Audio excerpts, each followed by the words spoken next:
Nous avons le plaisir de présenter cette année les résultats de la CEO Survey dans sa première mouture au niveau du Maroc. C'est une enquête que nous menons depuis plus de 25 ans au niveau international et pour la première fois, nous avons le plaisir de partager les grands enseignements de nos dirigeants marocains.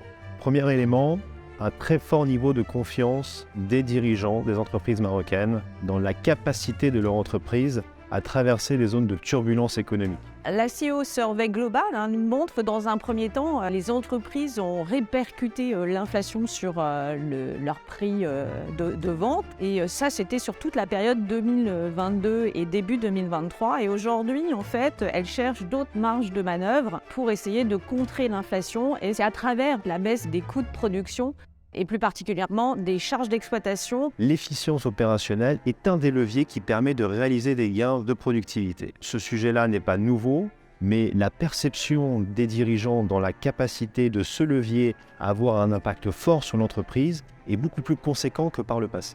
Les entreprises ne veulent pas toucher à leur masse salariale. Ça aussi, c'est une première parce que d'ordinaire, en fait, l'ajustement se faisait par la masse salariale lorsqu'il y avait une problématique d'activité un peu atone. Le capital humain pour faire face justement aux enjeux de guerre des talents.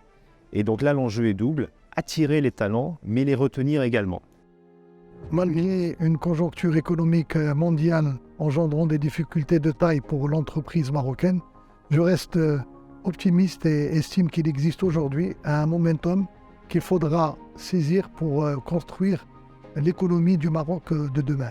Aujourd'hui, les entreprises européennes réfléchissent à limiter la trop forte dépendance vers des pays qui sont éloignés géographiquement mais aussi politiquement et socialement. L'idée, c'est effectivement pour les entreprises marocaines de développer leur partenariat de manière plus tonique avec les entreprises européennes.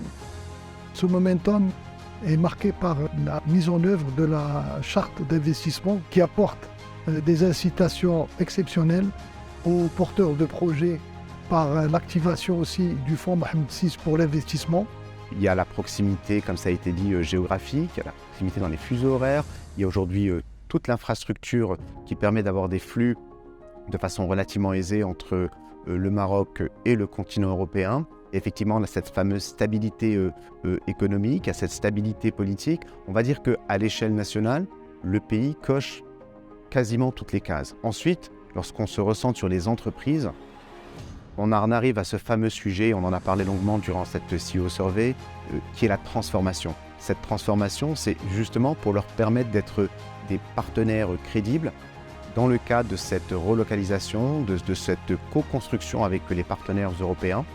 Pour saisir pleinement ces opportunités, le secteur privé doit miser sur certains leviers comme la décarbonation, le développement de la tech, et qui dit tech, dit renforcement de la cybersécurité.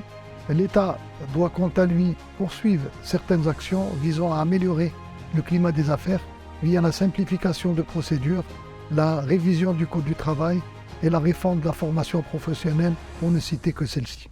Je vous donne rendez-vous pour l'année prochaine, pour notre prochaine Global CEO Survey. J'ai aucun doute quant au fait qu'il y aura encore davantage de CEO qui répondront présents et j'espère qu'on aura une proportion de CEO femmes encore plus nombreux que ce qu'on a réussi à avoir cette année. Merci.